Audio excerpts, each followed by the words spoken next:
Shalom, shalom et nous vous saluons tous au nom de Jésus. Nous sommes heureux de vous savoir nombreux une fois de plus pour ces programmes par rapport à ces grands sujets dont nous sommes en train de parler depuis déjà aujourd'hui le 3e jour. Nous clôturons pour aujourd'hui par rapport à ce thème, à cette question par contre qui dit un chrétien peut-il être possédé par un démon? Alors, nous bénissons Dieu pour tous ceux qui nous ont suivis durant ces 2 précédents jours. Et aujourd'hui, nous sommes là afin de chuter et de conclure. Et pour qu'enfin nous puissions commencer un nouveau programme la semaine ou bien les jours qui viennent. Merci à tout le monde d'être là et merci à tous ceux qui nous soutiennent également par la prière et par leurs dons. Que Dieu se souvienne de chacun de vous. C'est grâce à vous que nous pouvons parler et nous faire entendre afin que le peuple de Dieu soit béni. Alors nous vous souhaitons la bienvenue. Nous allons prier. Seigneur Dieu, nous te prions et nous te rendons grâce pour ce moment. Nous voulons nous recommander à toi et que ce moment soit un moment de bénédiction pour quelqu'un. Nous prions pour que celui qui nous écoutera puisse t'écouter. Nous prions que les paroles que nous dirons puissent trouver place dans le cœur au nom de Jésus-Christ. Nous prions que ces paroles puissent transformer la vie de quelqu'un et que cet enseignement produise des fruits dans nos vies à tout le monde. Oh Père, combien j'aimerais être assis en train d'écouter quelqu'un parler de ces thèmes. Combien j'aimerais moi-même être là en train de les entendre. Mais puisqu'il t'a plu de me choisir afin d'en parler, je prie que tu me parles d'abord et que tu parles aussi à tous ceux qui vont nous suivre dans le nom de Jésus-Christ. Amen. Voilà, que Dieu vous bénisse. Nous commençons notre moment qui nous clôturons déjà avec ces textes qui nous fait énormément du bien. Depuis qu'on a débuté. En attendant que les autres amis se connectent et qu'ils puissent commencer à nous suivre. Nous sommes déjà en direct. Tu peux appeler le voisin, dis-lui de se connecter. Et que nous tous nous puissions être bénis par ces moments. Alléluia. Dans Jean 8, 32, Christ a dit que vous connaîtrez la vérité et la vérité vous affranchira. Dans le verset 36, il dit, si donc le Fils vous affranchit, vous serez réellement libre.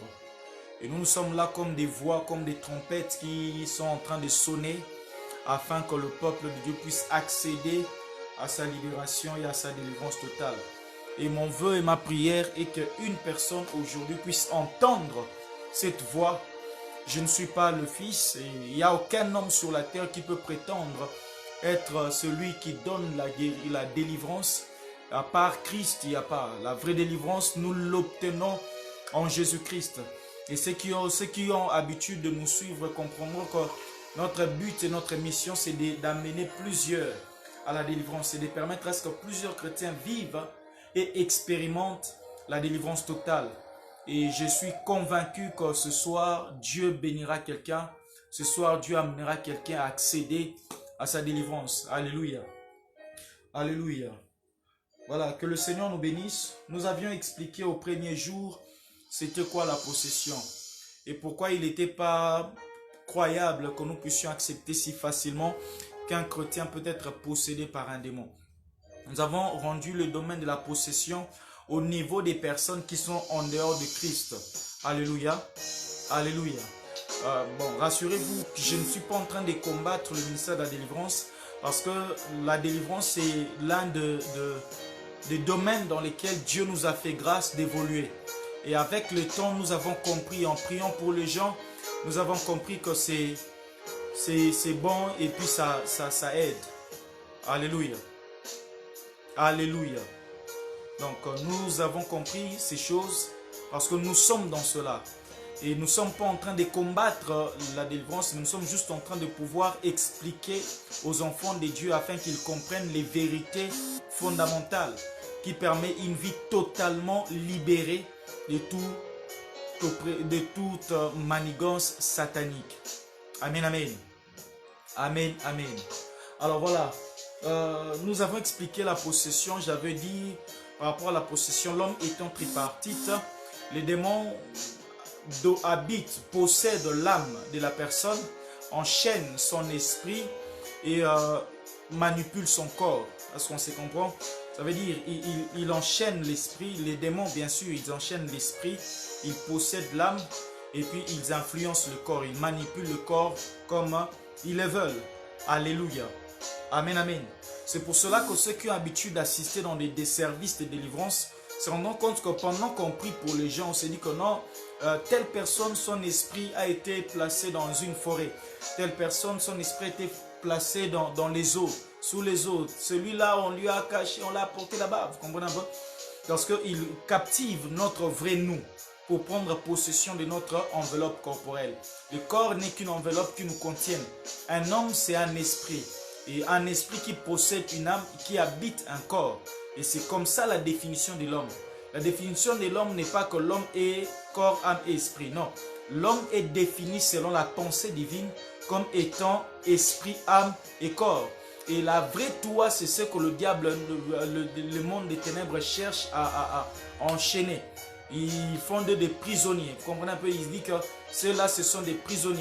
Comme par exemple des personnes qui sont accros, qui sont possédées par la drogue, l'alcool et toutes ces choses. Ces personnes peuvent bien avoir envie d'arrêter.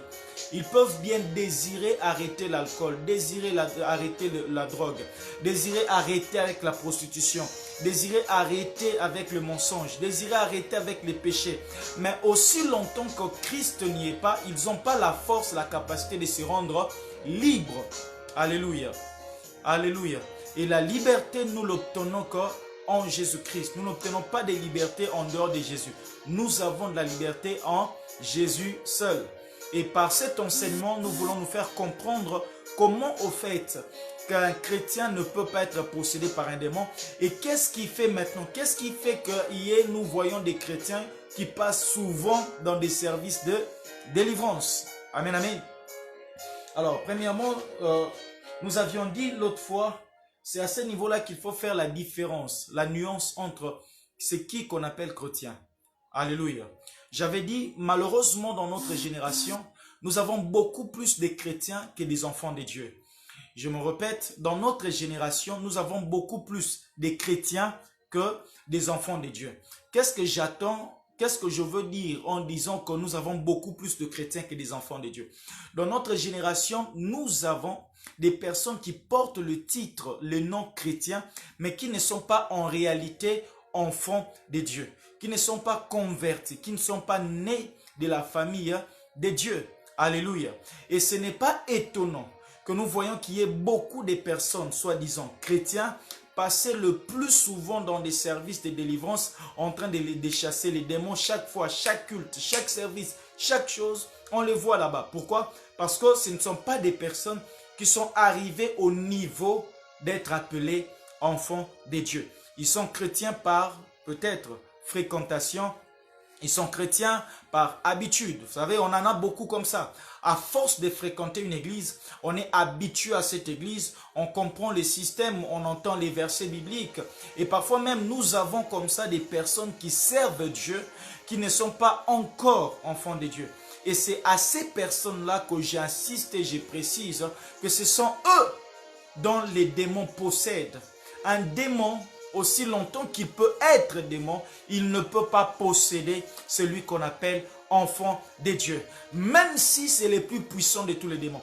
Même le diable lui-même, dans toute sa puissance et son autorité, n'a pas les pouvoirs sur celui qu'on appelle enfant de Dieu. Alléluia. Et mon souci est que chacun de nous comprenne cela. Mon souci est que les prédicateurs, tout le monde puisse comprendre cela.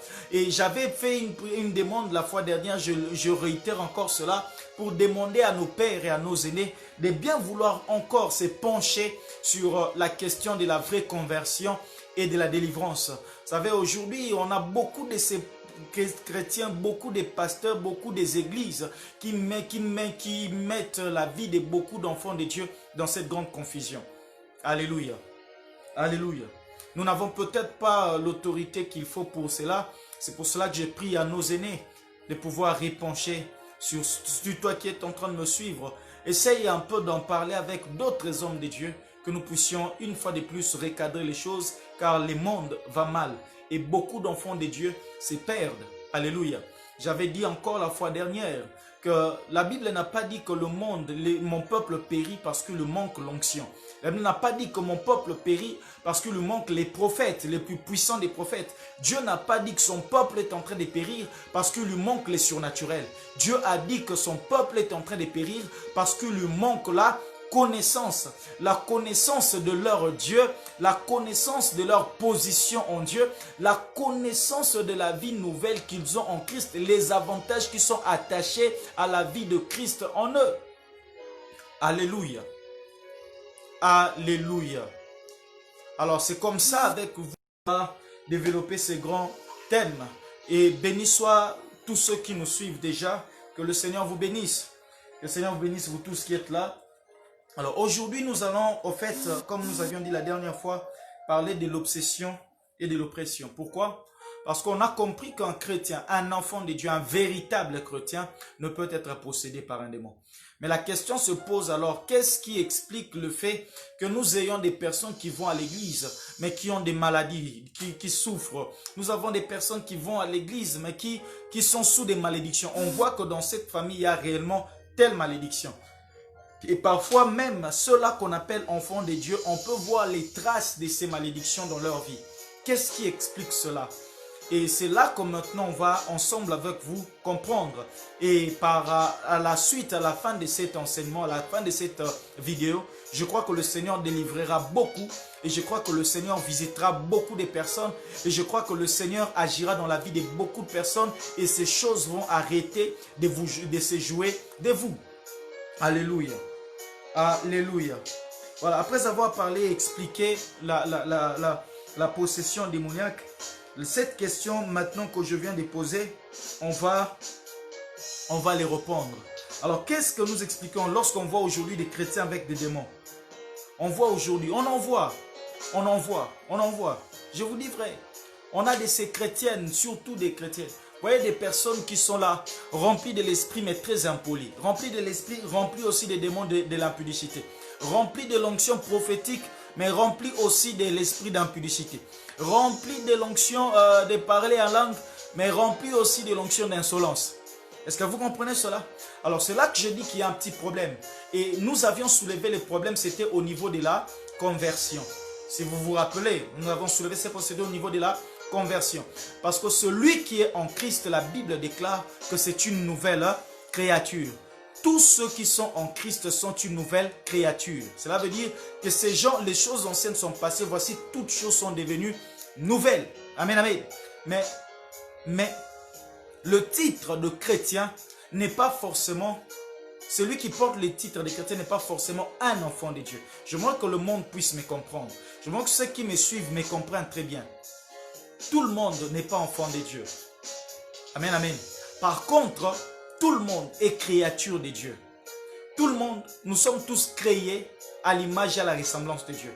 Même les païens, même ceux-là qui ont choisi de servir le diable, ces musiciens profanes, tous nous sommes créés à l'image et à la ressemblance de Dieu. Alléluia. Mais seulement, tous ne sommes pas enfants de Dieu.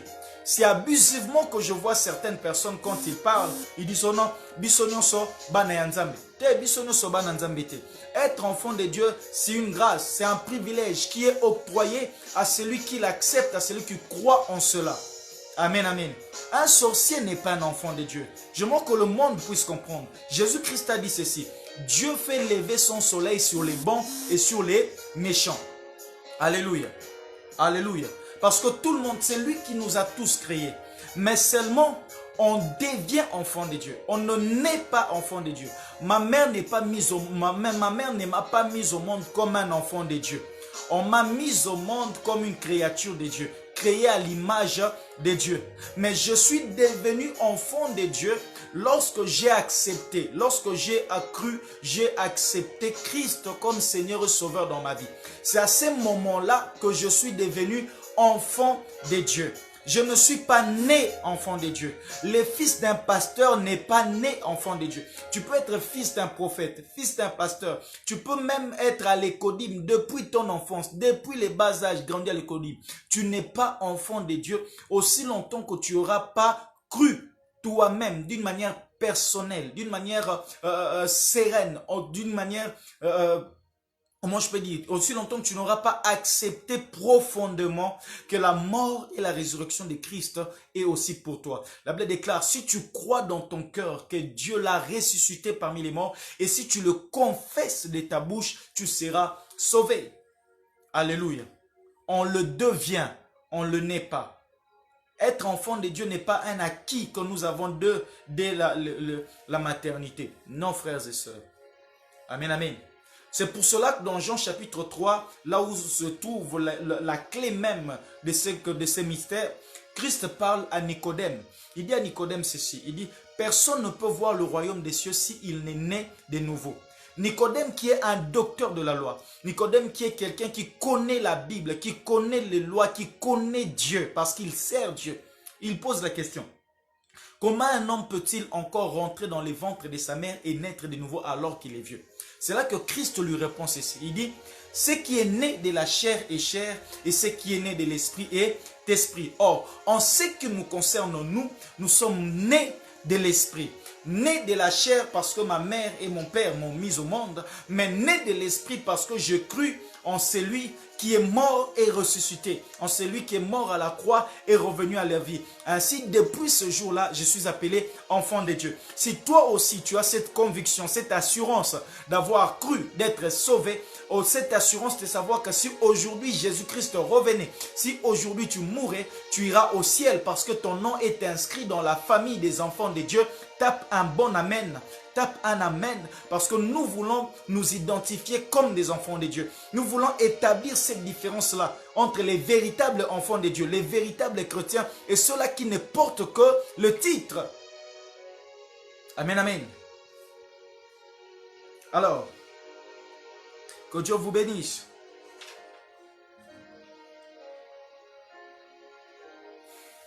Alléluia. Alors, nous avons maintenant... Et c'est comme ça que j'ai dit que lorsqu'on est enfant de Dieu, on ne peut pas être objet de manipulations démoniaques ou sataniques. C'est pour cela que Christ a dit ceci. Dans Jean 10, le verset 28 à 29, Jésus a dit, on va lire ça ensemble avec vous. J'aimerais que nous puissions rester dans la Bible. Christ a dit, Jean 10, 28 à 29. Si tu peux le lire avec moi là où tu es. Christ a dit ceci, je leur donne la vie éternelle et elles ne périront jamais et personne ne les ravira de ma main. Mon Père qui me les a donnés est plus grand que tous et personne ne peut les ravir de la main de mon Père. Alléluia. Alléluia. Alléluia. Je vais prendre la Bible parole vivante pour vous permettre de comprendre, cela. Il dit que personne n'a le pouvoir, de prendre celui que Dieu a placé dans ses mains. Personne n'a ce pouvoir-là. Lorsque tu es enfant de Dieu, Christ te donne la vie éternelle. Cela veut dire, après cette vie, tu vivras encore avec lui dans le paradis. Mais ce qui est avantageux, ça concerne l'éternité. Mais ce qui est avantageux, c'est que aussi longtemps que tu seras sur terre, personne n'a la capacité de t'arracher entre les mains de Dieu. Amen, amen. Personne n'a cette capacité-là. Et c'est pour cela que j'aimerais dire à un enfant de Dieu que le diable n'a pas le pouvoir de toucher à ta vie aussi longtemps que tu seras appelé enfant de Dieu. Aussi longtemps que tu seras appelé enfant de Dieu. J'ai besoin qu'il y ait des enfants de Dieu qui ont cette assurance-là, qui prient et qui voient les choses de cette manière-là. Alléluia. Écoutez ce que la Bible déclare. Jean 10, 28. Je leur donne la vie. Je leur donne la vie avec Dieu pour toujours. Est-ce que quelqu'un comprend ça? Je leur donne la vie avec Dieu pour toujours. Ça, c'est la version parole vivante. Avec Dieu pour toujours. Ils ne mourront jamais. Et personne ne pourra les arracher de ma main. Mon Père me les a donnés. Et mon Père est plus puissant que tout. Personne ne peut rien arracher de la main du Père. Mon Père et moi, nous sommes un. Ça, c'est les paroles de Jésus. Lorsque quelqu'un devient enfant de Dieu, il reçoit la vie de Dieu. Il reçoit la vie éternelle. Mais au-delà de recevoir la vie éternelle, cette personne est placée entre les mains de Dieu. Et maintenant, comment veux-tu que je comprenne? Celui qui est entre les mains de Dieu soit possédé par un démon. Comment est-ce que le démon arrivera à monter aux mains de Dieu pour t'atteindre? Comment est-ce qu'un sorcier pourrait-il arriver à te toucher? Parce que tu es entre les mains de Dieu. Et Jésus-Christ déclare que personne n'a le pouvoir de ravir celui que le Père tient entre ses mains. Alléluia. Amen, amen. Amen, amen. Oh, dis avec moi que je suis un enfant de Dieu. Est-ce que quelqu'un peut dire je suis un enfant de Dieu? Et qui dit enfant de Dieu dit intouchable. Nous le voyons même dans le monde. Qui peut aujourd'hui porter la main sur les fils d'un président? Qui peut aujourd'hui porter la main sur les fils d'un président de ce monde? Je parle même là pour parler de président. Mais un simple ministre d'État, qui peut toucher à ses enfants? Amen, amen.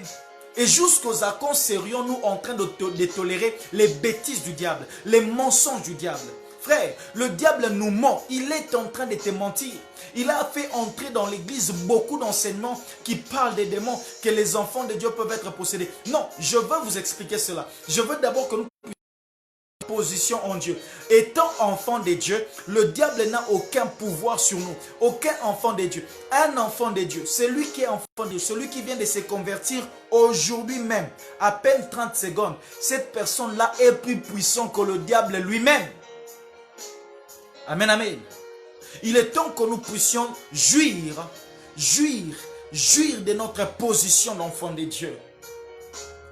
Je ne parle pas de ceux-là qui portent le titre de chrétien. J'aimerais que le monde me comprenne. Je parle de ceux-là qui sont réellement enfants de Dieu. C'est pour cela que j'avais dit, un enfant de Dieu, tout enfant de Dieu est chrétien. Mais tout celui qu'on appelle chrétien n'est pas forcément enfant de Dieu. Parce que nous les voyons à l'église, nous les voyons dans les boîtes de nuit, nous les voyons à l'église, nous les voyons dans des concerts mondains profanes, nous les voyons à l'église, nous les voyons avec 3 ou 4 hommes, nous les voyons sortir avec les hommes mariés, nous les voyons sortir, nous les voyons comme ça. Alléluia. Et c'est pour cela que je suis en train de vous dire qu'il faut qu'il y ait une différence entre enfant de Dieu. Toi-même, il faut te dire que je suis enfant de Dieu. Je ne suis pas qu'un chrétien, je ne suis pas qu'une personne qui porte le titre de chrétien, mais je suis enfant de Dieu. Dieu, ma vie doit refléter la nature de mes parents. Ne dit-on pas que dans ce monde, nous quand on étudie encore, lorsqu'un élève dérangeait, les enseignants avaient la capacité de dire, tel que vous le voyez, c'est comme ça que sont ses parents. On nous identifiait à nos parents. À chaque fois que nous commettions, nous dérangions à l'école, on disait que nous sommes tels que sont nos parents, n'est-ce pas? Et lorsqu'on est enfant de Dieu, nous devons également être comme est notre Père. Alléluia. Et c'est pour cela que nous trouvons dans la Bible des versets tels que je suis saint, vous serez saint parce que moi l'Éternel, votre Dieu, je suis saint. Puisque celui qui vous a racheté est saint, purifiez-vous aussi. Amen, amen.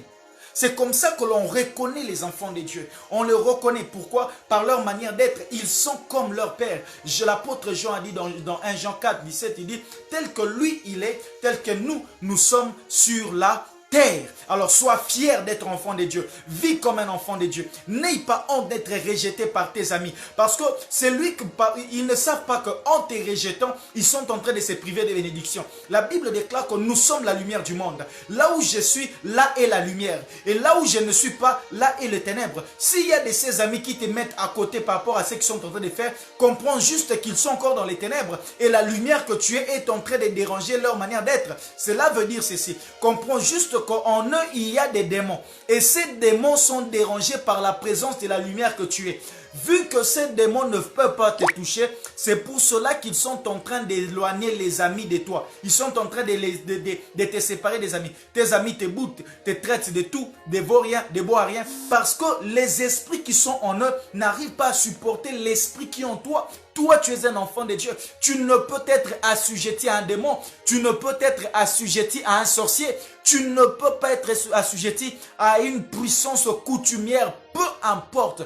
Tout ce qui engage le monde satanique n'a pas d'effet, n'a pas de pouvoir sur celui qu'on appelle enfant de Dieu.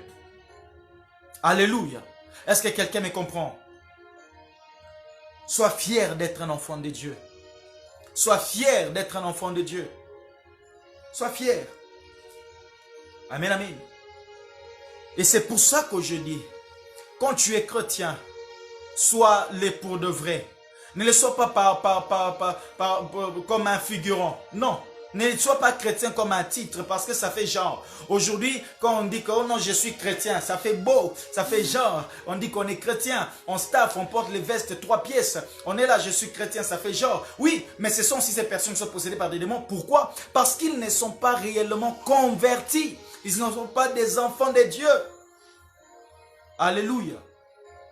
Dieu, je suis fier d'être un enfant de Dieu. Et après cet enseignement, publie-le, écris-le partout, annonce-le dans tous tes comptes réseaux sociaux, partout. Dis que tu es fier d'être un enfant de Dieu. N'aie pas honte de cela. N'aie pas honte de ton identité en Christ. N'aie pas honte de ta position en Christ. N'aie pas honte de t'afficher comme un enfant de Dieu.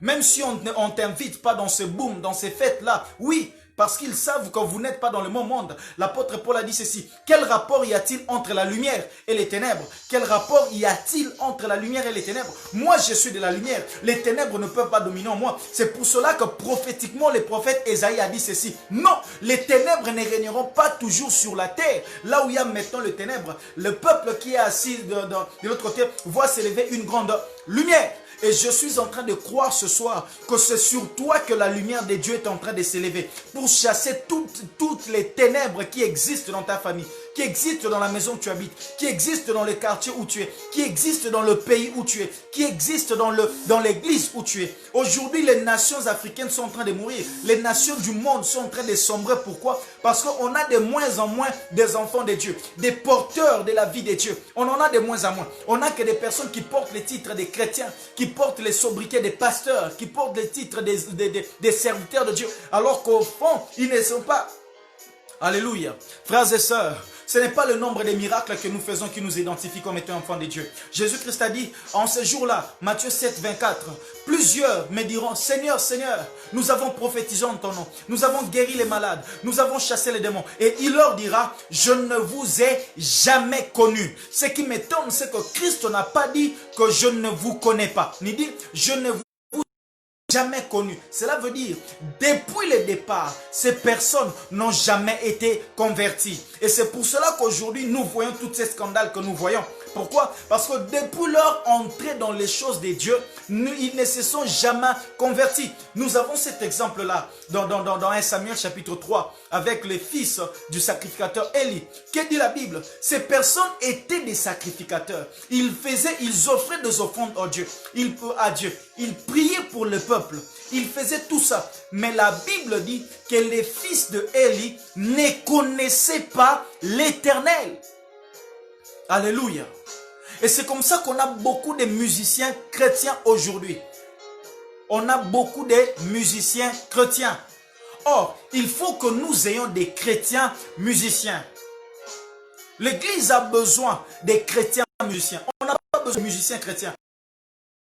Beaucoup de scandales dans la vie des musiciens. Raison pour laquelle beaucoup de scandales dans la vie des pasteurs et de certains hommes de Dieu et voire même de certains jeunes serviteurs. Pourquoi? Parce que la nature de Dieu n'a pas encore été installée en eux. Alléluia. Alléluia. Ils sont venus dans les choses de Dieu. Ils ont trouvé les vents de l'esprit. Ils ont commencé à prophétiser. Ils ont commencé à parler en langue. Ils ont commencé à chasser les démons. Ils ont commencé à dire des choses. Papa, nous sommes prophètes. Je suis un prophète de Dieu et je sais de quoi je suis en train de parler. J'ai vu ces gens. Je suis resté avec certains. J'ai côtoyé certains et j'ai observé les autres de loin. Et je vous assure je vous assure qu'il y en a beaucoup qui sont comme des Saül. 1 Samuel 9, 1 Samuel 10, la Bible déclare, le prophète Samuel est en train de parler au roi Saül. Il est en train de le dire, lorsque tu me quitteras, tu rencontreras une troupe de prophètes qui descendent du haut lieu, la garnison des prophètes. Et là, l'Esprit de Dieu te saisira et tu prophétiseras avec eux. Alléluia. 1 Samuel 10, verset 10. Lorsqu'ils arrivèrent à Gibéa, voici la garnison des prophètes vint à sa rencontre. L'Esprit de Dieu les saisit et il prophétisa au milieu d'eux. L'Esprit de Dieu a saisi Saül. Saül a prophétisé. Pourquoi? Parce que le climat dans lequel il était entouré des prophètes. Et cet esprit est venu sur lui, il a commencé à prophétiser. Mais Saül, au fond de lui, il n'avait rien. L'esprit est venu sur lui, mais pas en lui. Et nous avons aujourd'hui beaucoup des enfants de Dieu qui ont l'esprit sur eux. Mais nous, les enfants de Dieu, ont l'esprit en eux d'abord. Ils ont l'esprit en eux d'abord. Et c'est l'esprit qui est en nous. La Bible déclare, Romains 8, 16. L'esprit rend témoignage à notre esprit que nous sommes enfants de Dieu. L'esprit ne nous permet pas seulement d'utiliser l'onction, de prophétiser, d'utiliser les dons spirituels, mais l'esprit en nous développe en nous les caractères de Christ qui sont le fruit du Saint-Esprit. Alléluia. Suis-je en train de parler à quelqu'un? Suis-je en train de parler à quelqu'un? Il est temps que nous puissions redonner au Saint-Esprit sa place dans nos vies. Comme enfant de Dieu, l'Esprit de Dieu habite en nous. Et c'est pour cela que je dis, celui qui est enfant de Dieu ne peut être assujetti à un démon. Pourquoi? Parce que Romains 3, 19, la Bible déclare, votre corps est le temple du Saint-Esprit. Est-ce que quelqu'un comprend cela? Votre corps est le temple du Saint-Esprit. Et comment veux-tu me faire avaler que le temple du Saint-Esprit soit habité par un démon? Alors si dans ta vie tu remarques encore les activités démoniaques, retiens que tu n'es pas encore un enfant de Dieu. C'est clair. Je pèse bien mes mots. Alléluia. Et tu as besoin de la délivrance. Après la délivrance, tu as besoin d'une conversion. Alléluia. Alléluia. 1 Corinthiens 3, le verset 16. Il est écrit, ne savez-vous pas que vous êtes le temple de Dieu et que l'Esprit de Dieu habite en vous? Ne savez-vous pas que vous êtes le temple de Dieu? 1 Corinthiens 3, 16. Et l'Esprit de Dieu habite en vous. Et si l'Esprit de Dieu habite en toi, comment tu peux m'expliquer qu'il y ait un démon qui doit aussi habiter en toi? Alléluia. Si Romains 3, 16. Si l'Esprit de Dieu habite en toi, comment peux-tu toi-même accepter qu'on te dise qu'il y a les démons d'impudicité, qu'on te dise qu'il y a les démons de mari de nuit, qu'on te dise qu'il y a un démon de femme de nuit qui habite en toi? Le Saint-Esprit ne cohabite pas avec un démon. Si ton corps est le temple du Saint-Esprit, retiens que le démon ne peut rester là où il y a le Saint-Esprit. Suis-je en train de parler à quelqu'un? Si mon corps est le temple du Saint-Esprit, je ne conçois pas l'effet qu'il y a un démon qui habite dans mon corps. Alors si toi aussi tu es un enfant de Dieu, celui qui est enfant de Dieu, l'Esprit de Dieu vient habiter en nous. Ici je parle de l'Esprit de Dieu qui vient habiter en nous. Je ne parle pas de la plénitude du Saint-Esprit, mais je parle de l'Esprit de Dieu qui habite dans la vie de tout celui qui est appelé enfant de Dieu. Et quand on est enfant de Dieu, cela veut dire que nous sommes nés de nouveau et l'Esprit vient en nous. Jésus-Christ vit en nous au travers de l'esprit que nous avons. Et la Bible dit, 2 Corinthiens chapitre 3, le verset 17. 2 Corinthiens chapitre 3, le verset 17. La Bible déclare, là où il y a l'Esprit de Dieu, là est la liberté. Là où il y a le Saint-Esprit, là où il y a l'Esprit du Seigneur, là est la liberté. 2 Corinthiens 3, 17. Là où il y a l'Esprit du Seigneur, là règne la liberté. Alors toi, qui en toi il y a l'Esprit du Seigneur, comment veux-tu être encore dans l'esclavage? Toi en qui habite le Saint-Esprit, comment peux-tu tolérer qu'on te dise que tu as des démons? 2 Corinthiens 2, le verset 3. 2 Corinthiens 2, chapitre 3, le verset 17. Or, le Seigneur, c'est l'Esprit. Et là où est l'Esprit du Seigneur, là est la liberté. Alléluia. Alléluia. Le Seigneur, c'est l'Esprit. Et il habite en toi. Alors aujourd'hui, je veux que tu refuses d'accepter les bêtises du diable. Je veux que tu acceptes que tu aies cette connaissance que tu es le temple de Dieu. Et un temple de Dieu ne peut pas, un démon ne peut même pas s'approcher de la présence de Dieu. Oh my God. La Bible dit que ne savez-vous pas que vous êtes des dieux? J'avais dit que vous êtes des dieux. Vous êtes les fils du Très-Haut. Vous êtes les fils du Très-Haut. Mais comment vous mourrez-vous comme des humains? Comment mourrez-vous comme des princes quelconques? Vous êtes des enfants de Dieu. Vous êtes des dieux. Alléluia. Je l'avais dit et je le répète. Le jour où on va me prouver que Christ a été possédé par un démon, c'est ce jour-là que j'accepterai qu'un enfant de Dieu peut être possédé par un démon. Aussi longtemps qu'on ne parlera jamais d'une possession démoniaque à l'égard de la personne de Jésus, jamais je n'accepterai la possession démoniaque de celui qui est véritablement enfant de Dieu. Aussi longtemps que je n'ai pas vu dans ma Bible où on a parlé de la possession démoniaque dans la vie des apôtres, je n'accepterai jamais qu'il y ait celui qu'on appelle réellement enfant de Dieu soit possédé par un démon. Je refuse de croire à cela. Si toi aussi tu es d'accord avec moi, refuse d'accepter ces enseignements diaboliques qui proviennent du diable. Frère, tu vas passer par la délivrance jusqu'à quand? Chaque semaine, chaque année, chaque mois. Ata yomoko vraiment. Ata vous-même. Ata vous-même. Jusqu'à quand continueras-tu à courir derrière la délivrance? Jusqu'à quand? Non. Non. Alléluia. Non, frère. Accepte la vérité qui est en Christ Jésus. Cette vérité est qu'un enfant de Dieu, la Bible déclare, il nous a délivrés de la puissance des ténèbres et nous a transportés dans le royaume de son Fils. Accepte que Dieu t'a délivré de toutes les puissances démoniaques et sataniques. Si tu n'es pas sûr d'avoir reçu ta délivrance, alors là, prie. Prie et va chez un homme de Dieu qu'il prie pour toi. Accepte d'abord cette vérité-là, que celui qui est en Christ ne peut pas être sous une possession démoniaque, satanique, sorcellerie ou occulte. Alléluia. C'est bizarre.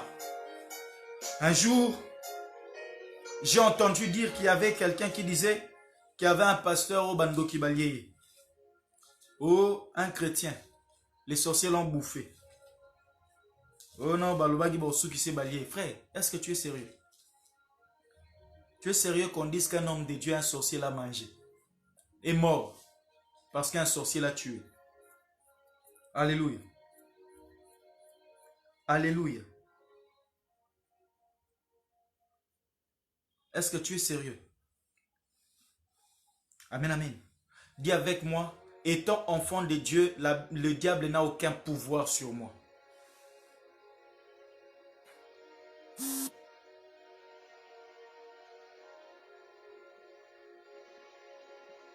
Amen, amen. Est-ce que tu peux le dire? Étant enfant de Dieu, le diable n'a aucun pouvoir sur moi. Les démons n'ont aucun pouvoir sur moi. Les sorciers n'ont aucun pouvoir sur moi. Les satanistes n'ont aucun pouvoir sur moi parce que je suis enfant de Dieu. Je suis né de Dieu.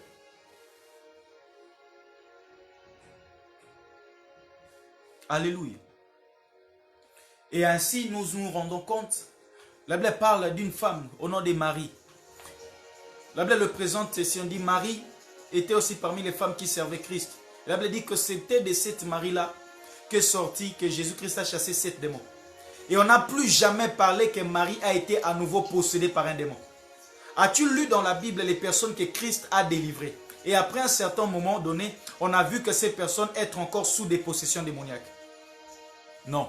Celui qui a reçu la délivrance de Jésus-Christ, celui qui est délivré par Christ Jésus, cette personne ne peut plus jamais être possédée à nouveau par un démon parce que sa vie désormais est entre les mains de Dieu. Si toi, On a chassé les démons dans ta vie. On chasse encore, on rechasse encore, on rechasse encore. Alors, retiens que tu n'as jamais été enfant de Dieu. Tu es juste un chrétien qui fréquente l'église, qui suit les pasteurs, qui écoute les enseignements, les prédications, mais tu n'es pas encore converti. Parce que celui qui est converti, sa vie est entre les mains de Dieu et ne peut plus jamais être sujet d'une possession démoniaque. Jamais être sujet d'une influence satanique. Jamais.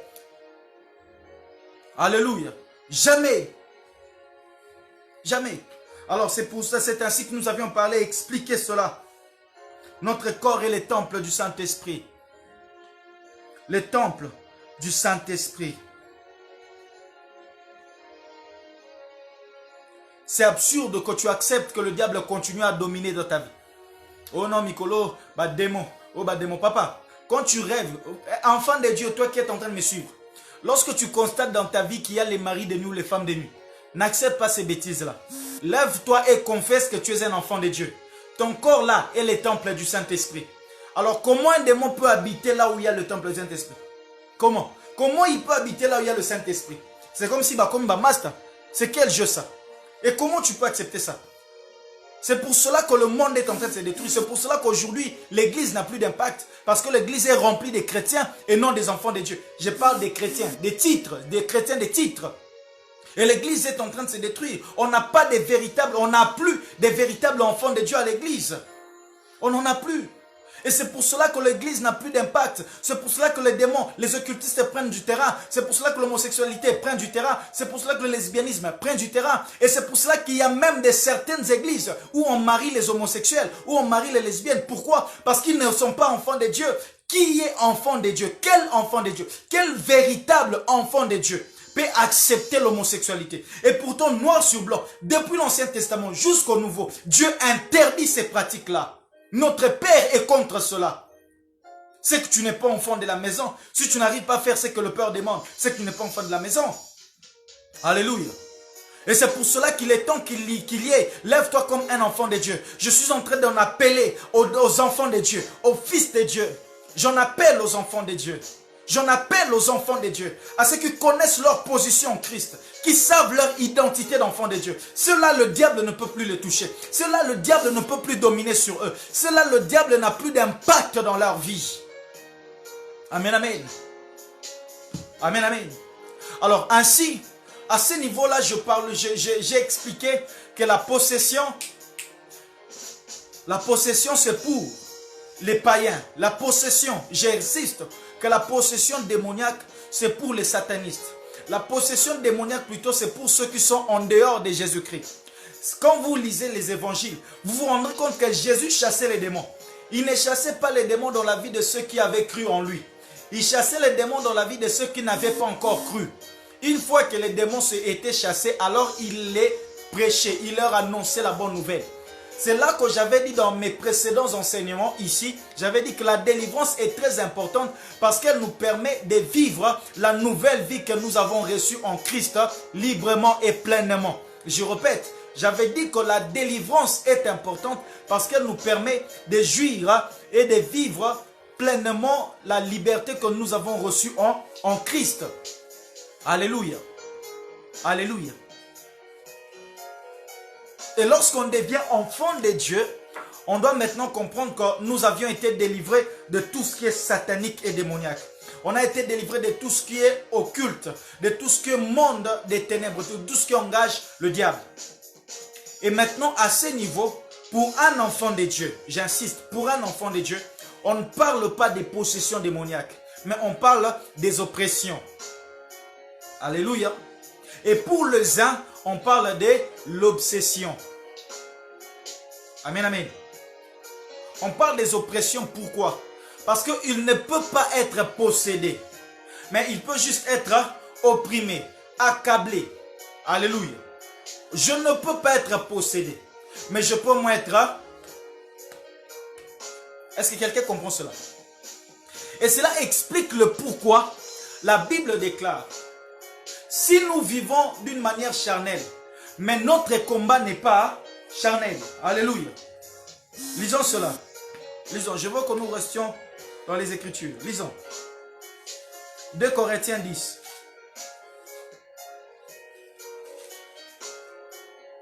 2 Corinthiens 10, le verset 3. Il est écrit, si nous marchons dans la chair, nous ne combattons pas selon la chair, car les armes avec lesquelles nous combattons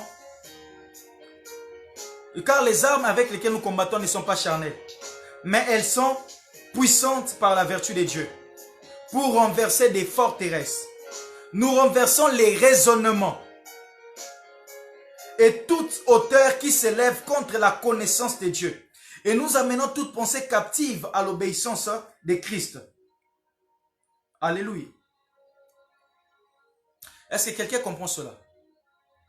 Il dit, si nous vivons d'une manière charnelle, si nous vivons comme ça, mais nous ne combattons pas selon la chair. Alléluia. Parce que les armes que Dieu nous a données sont puissantes pour renverser les raisonnements. Et c'est à ce niveau-là que je parle des oppressions, les raisonnements. Les raisonnements. Il y a beaucoup de chrétiens qui sont possédés. Non, papa, tu n'es pas possédé, mais tu es obsédé, accablé, oppressé par les pensées. Amen, amen. Amen, amen. Nous sommes des hommes. 2 Corinthiens 10, 3. Il dit, version parole vivante. Nous sommes des hommes. C'est vrai.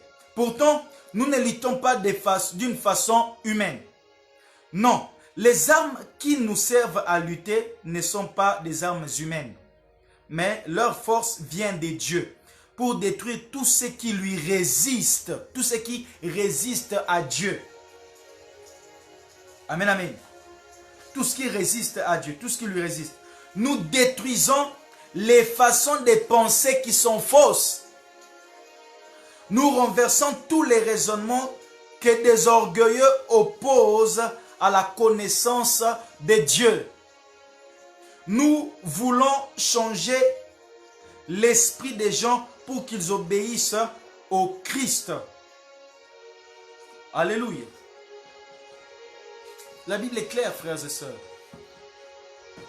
Le problème avec le chrétien se trouve là.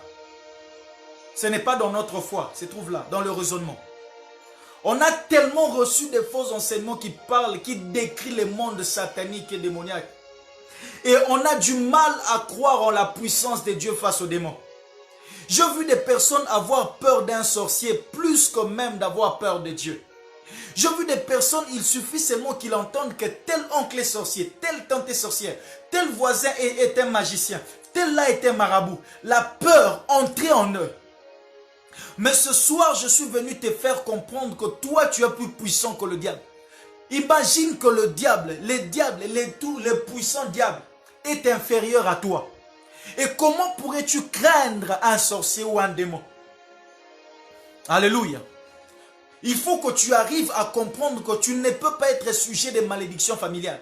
Ce ne sont que des oppressions. Leur objectif, c'est de prendre possession de ta manière de penser. Leur objectif, ils sont en train de t'oppresser afin de chercher à contrôler ton mode de pensée. Et c'est pour cela que l'apôtre Paul est en train de dire, ne vous conformez pas au siècle présent, mais au contraire, soyez transformés par les renouvellements de l'intelligence.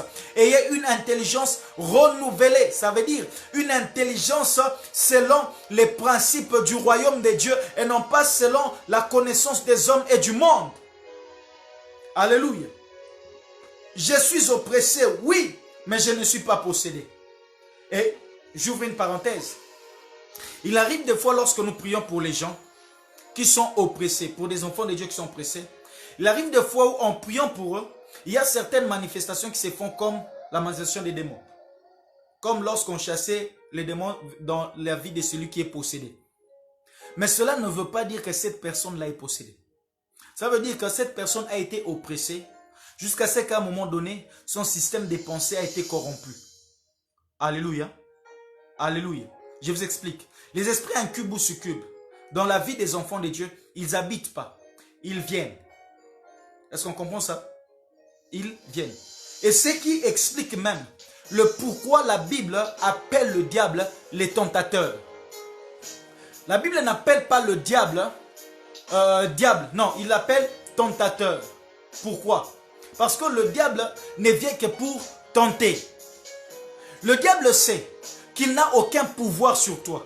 C'est pour cela qu'il vient te tenter. Il vient tenter. Bon, vu que cette personne, qu'est-ce qu'il faut? Essaye un peu de toucher un peu à ses finances. Il tente. Il tente. Lorsque maintenant toi, tu n'auras pas la révélation que le diable est ton inférieur pendant qu'il est en train de tenter. Et avec tous les enseignements qu'on nous a embominés sur la puissance, le monde satanique, et puis la peur entre en toi, tu commences à paniquer, à trembler. Alors c'est à ce moment-là que toi-même, tu transfères ton pouvoir sur le diable. Alléluia. Est-ce que vous me comprenez? Dieu a créé Adam, fils de Dieu. Ces jours-là dans le désert, ces jours-là dans le jardin, le diable n'a pas imposé à Adam de manger le fruit, ni à Ève. Il ne leur a pas imposé. Il était venu tenter, il était venu essayer. Il essayait. Il est venu proposer. Même lorsque le diable te tente, le diable lui-même est sûr à 90% que toi tu ne peux pas tomber. Et c'est pour cela que la Bible déclare, il n'y a aucune tentation qui ne nous est arrivée qui ne soit au-delà de nos forces. Alléluia. Est-ce que quelqu'un me comprend? Amen, amen. Le diable, même dans ta propre vie à toi, on l'appelle tentateur. On l'appelle accusateur. C'est tout ce qu'il sait faire dans la vie d'un enfant de Dieu. Je parle d'un enfant de Dieu.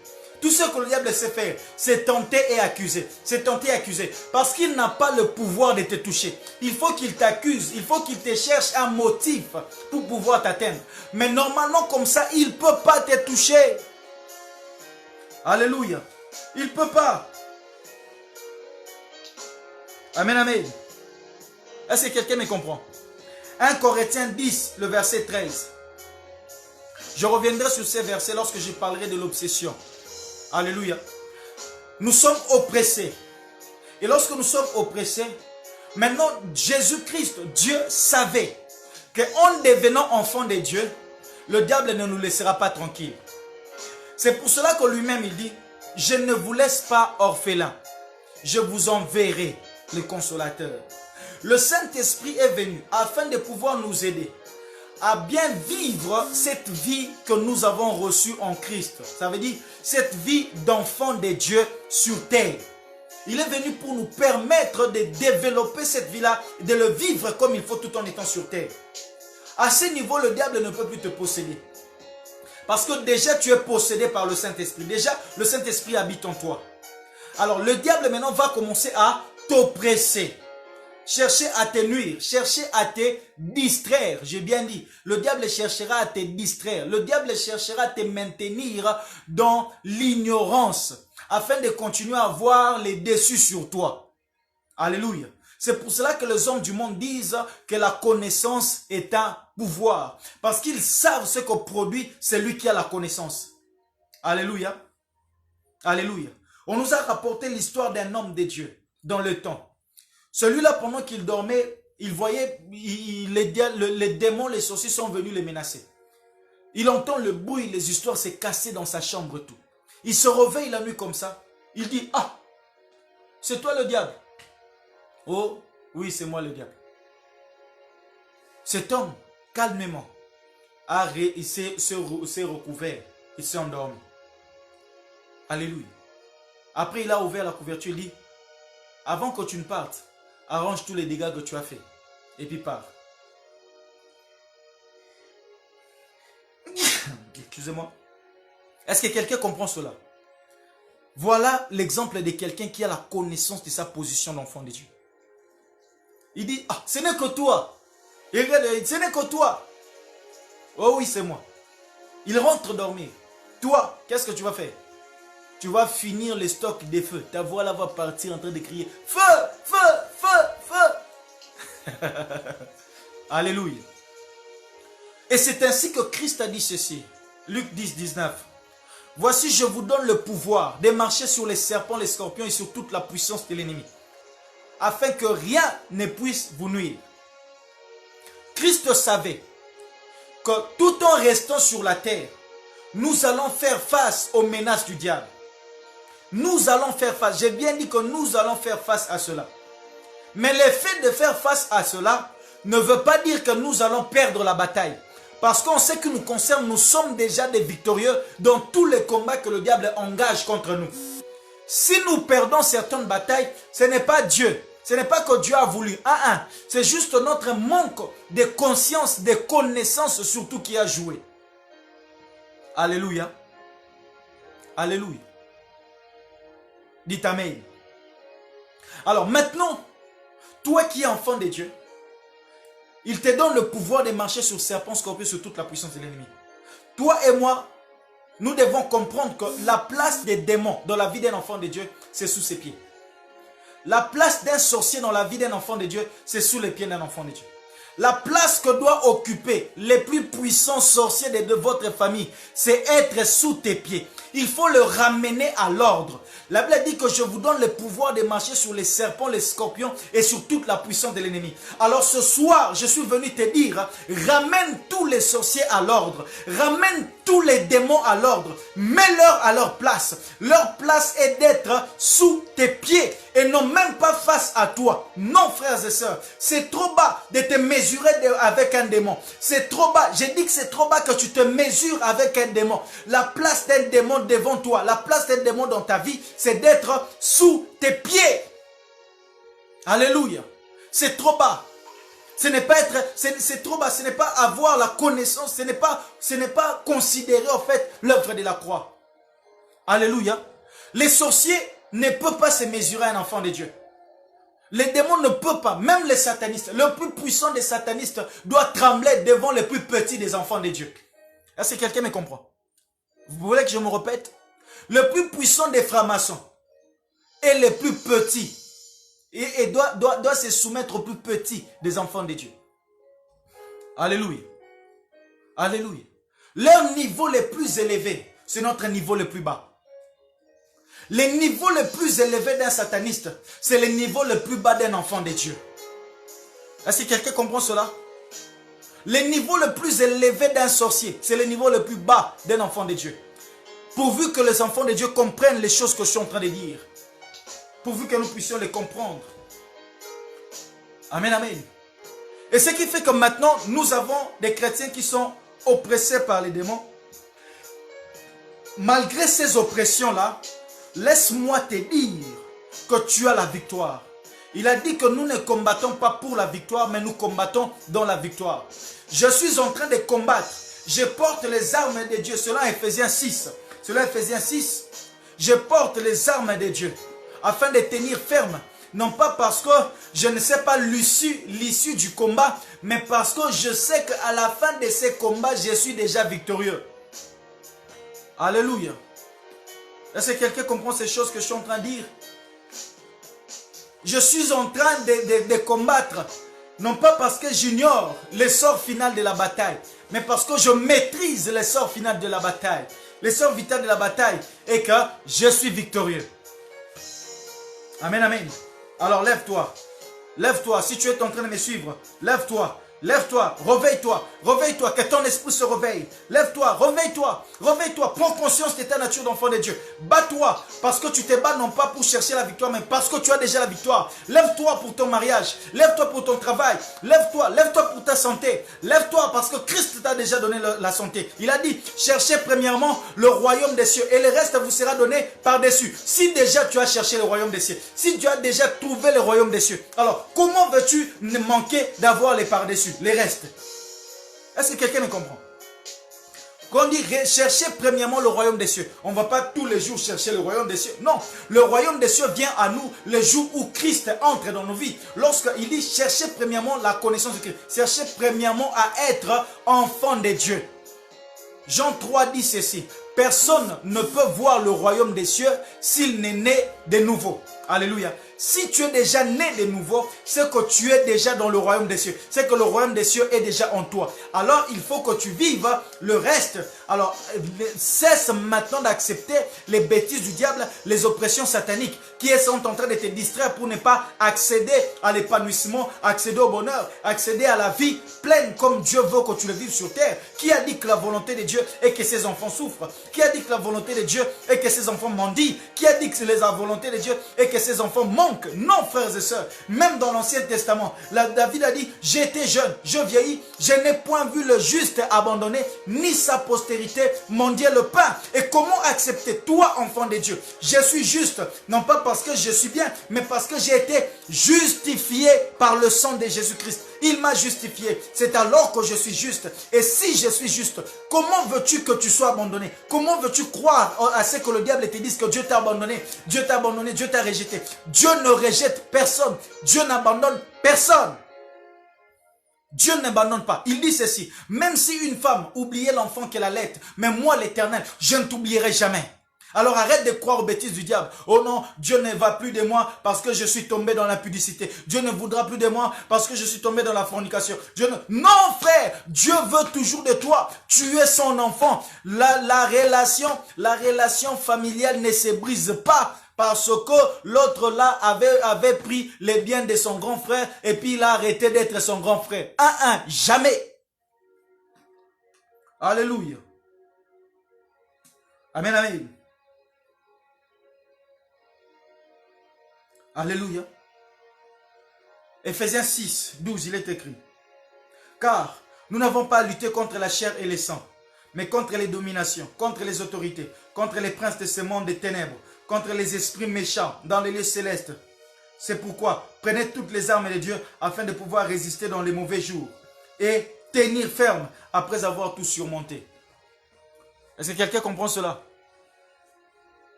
Ephésiens 6, 12, 13. Il dit, nous n'avons pas lutté contre la chair et le sang. Dieu est conscient de la présence des démons. Dieu sait, il sait qu'ils sont là avec nous. Dieu est conscient de la présence des démons et des sorciers. Il dit que nous n'avons pas lutté contre la chair et le sang. Il sait qu'ils sont là. Mais seulement, il nous a déjà garanti la victoire. La victoire de la croix, c'est ta victoire. Si Christ a vaincu, toi aussi tu as vaincu parce que tu es identifié à Christ, à Jésus. Alléluia. Tu es identifié à Christ, frère. Lève-toi aujourd'hui. Porte les armes de Dieu. La foi, l'espérance. Porte les armes de Dieu. Les ailes de l'évangile. Porte les armes de Dieu. Les casques du salut. Tu es sauvé. Tu es sauvé. Qu'on ne te dise pas le contraire. Un enfant de Dieu n'ira pas en enfer. Qu'on ne te trompe pas. Quand tu es enfant de Dieu, tu n'iras pas en enfer. Qu'on ne te trompe pas.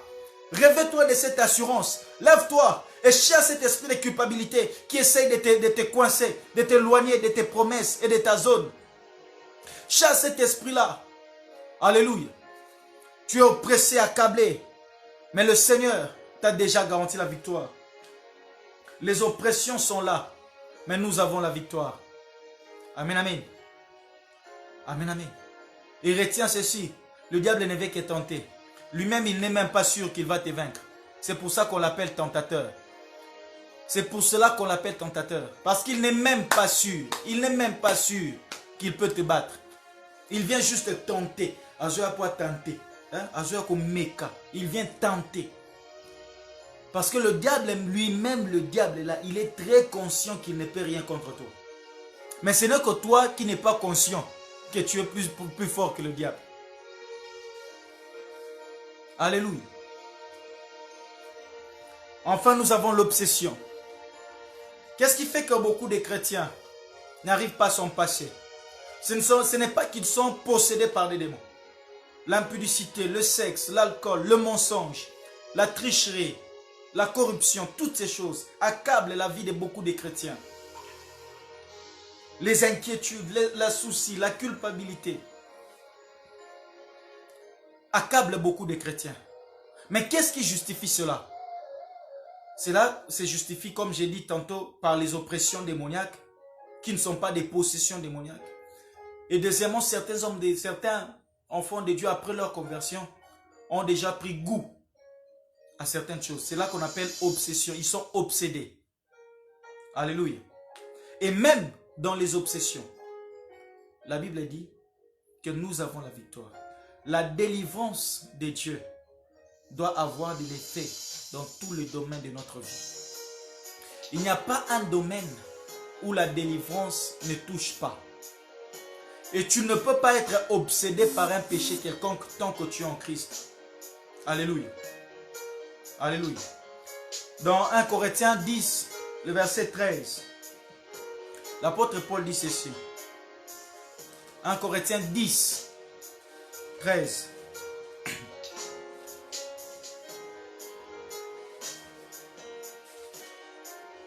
Parlant de ce que j'ai dit tout à l'heure, là, les oppressions et maintenant la possession, pour que vous me compreniez.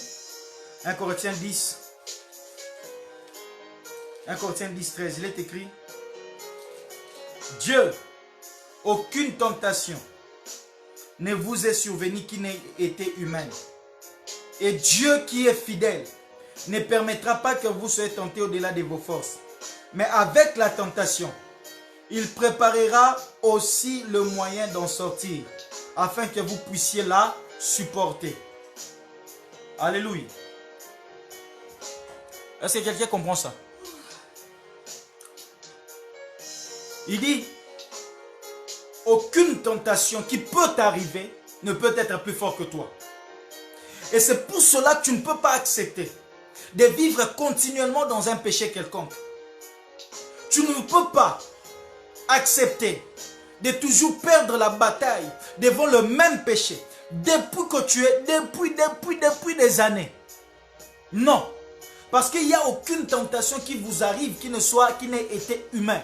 Et là, l'apôtre Jacques complète, il dit, personne lorsqu'il est tenté ne dise que c'est Dieu qui me tente. Car Dieu ne peut être tenté par personne. Et lui aussi, il ne tente personne. Mais si quelqu'un est tenté, c'est à cause de ses propres convoitises. Ce qui nous tue, ce n'est pas la vie d'enfant de Dieu. Non. Ce sont les convoitises de la chair, bien-aimé. Et un enfant de Dieu doit apprendre à faire taire sa chair, à faire mourir sa chair, à porter sa chair sur la croix et à les déposer là à la croix, à les crucifier.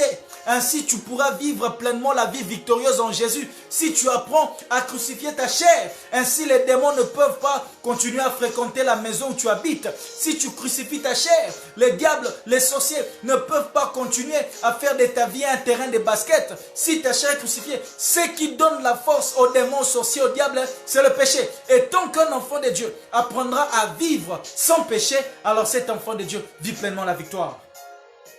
Alléluia. J'entends quelqu'un dire, hé prophète, est-ce qu'on peut vivre sans péché? Est-ce que réellement on peut réussir à vivre sans péché? Je dirais oui. Oui.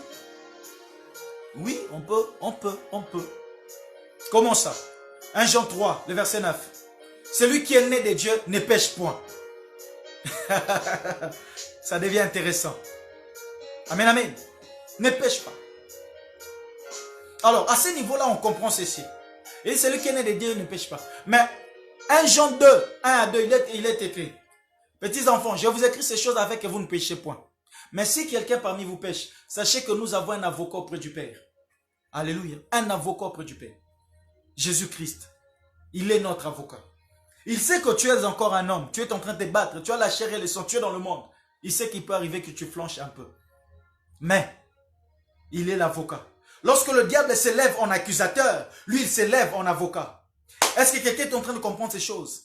Lorsqu'on veut t'accuser, lorsque le diable veut t'accuser, parce que tu as fait ceci, oh, quel type d'enfant de Dieu? Seigneur Dieu, regarde celui que tu appelles ton enfant. Regarde celui que tu appelles ton enfant. Il a triché, il a volé, il a menti, il a escroqué, il a fait ceci. La Bible déclare que Jésus-Christ est notre avocat auprès du Père. Lorsque le diable nous accuse, Jésus-Christ nous défend. Lorsque le diable nous accuse, il crie à Dieu et dit, Seigneur, regarde les marques de clous sur mes mains. Regarde, mon sang a été versé pour le rendre justice, pour l'acquitter de tous les mal qu'il a fait. Alors, Père, il n'est plus condamnable. Il n'est plus condamnable. Dis avec moi, je ne suis plus esclave de la mort. Je ne suis pas esclave du péché parce qu'en Christ, j'ai été justifié. Mon avocat, Jésus-Christ, m'a justifié, m'a défendu et m'a donné la victoire. Le diable peut s'élever comme il veut, mais moi, j'ai reçu la victoire.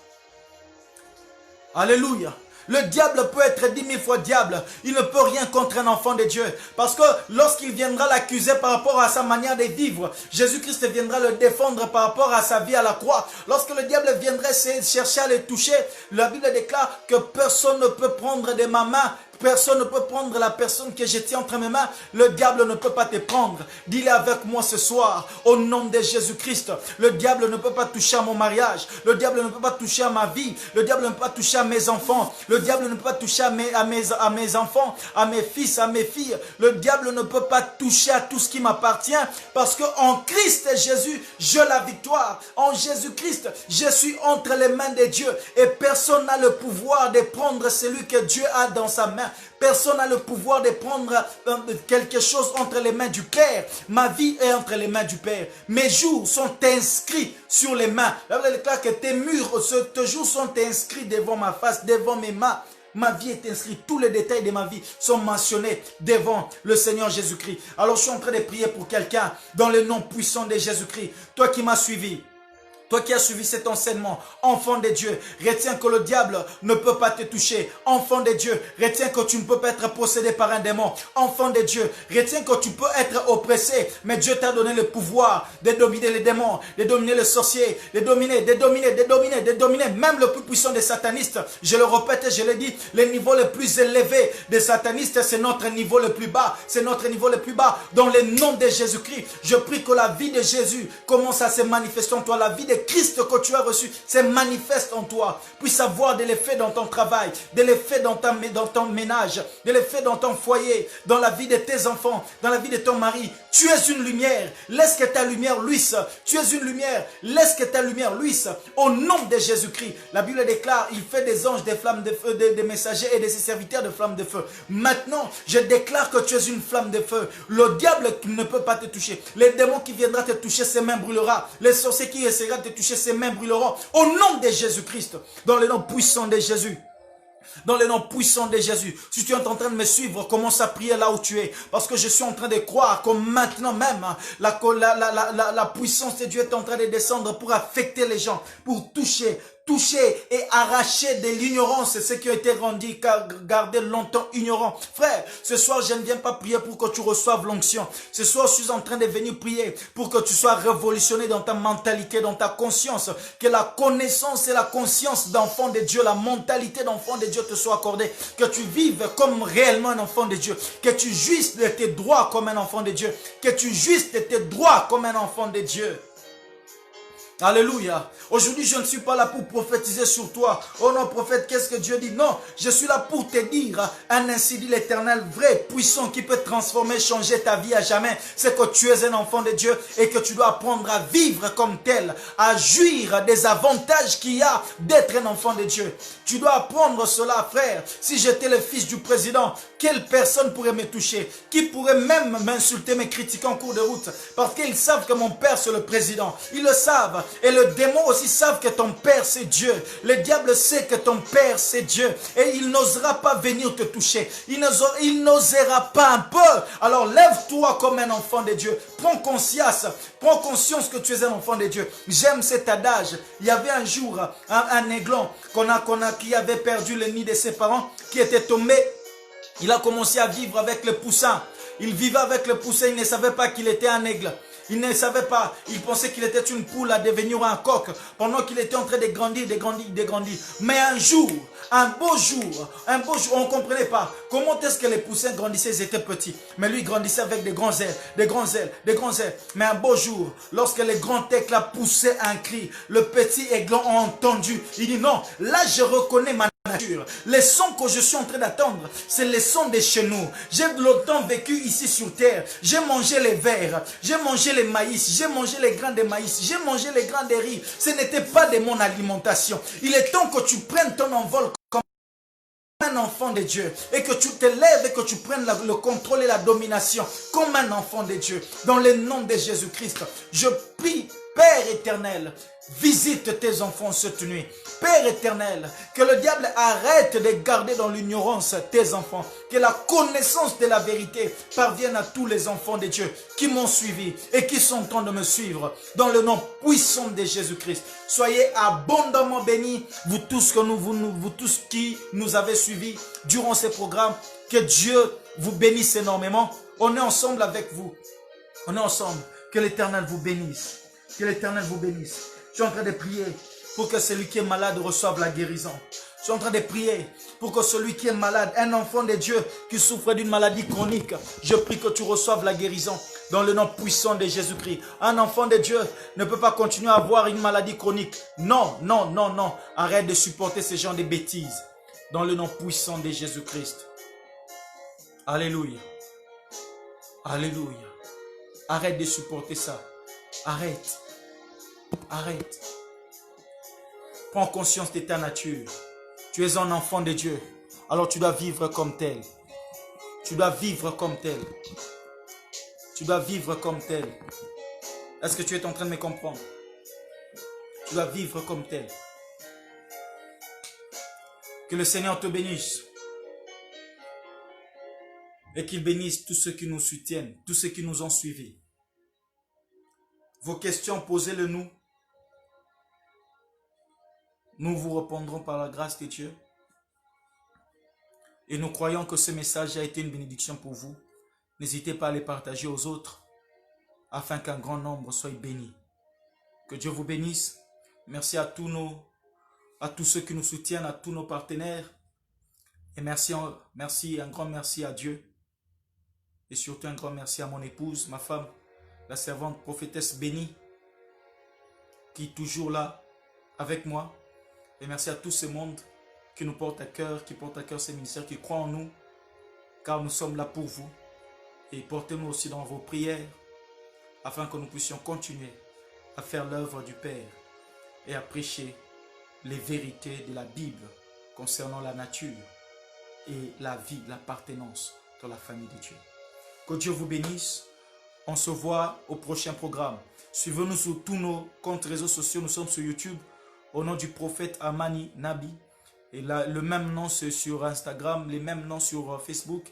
Partagez, invitez beaucoup de personnes à s'abonner et aussi à être bénis comme vous l'êtes.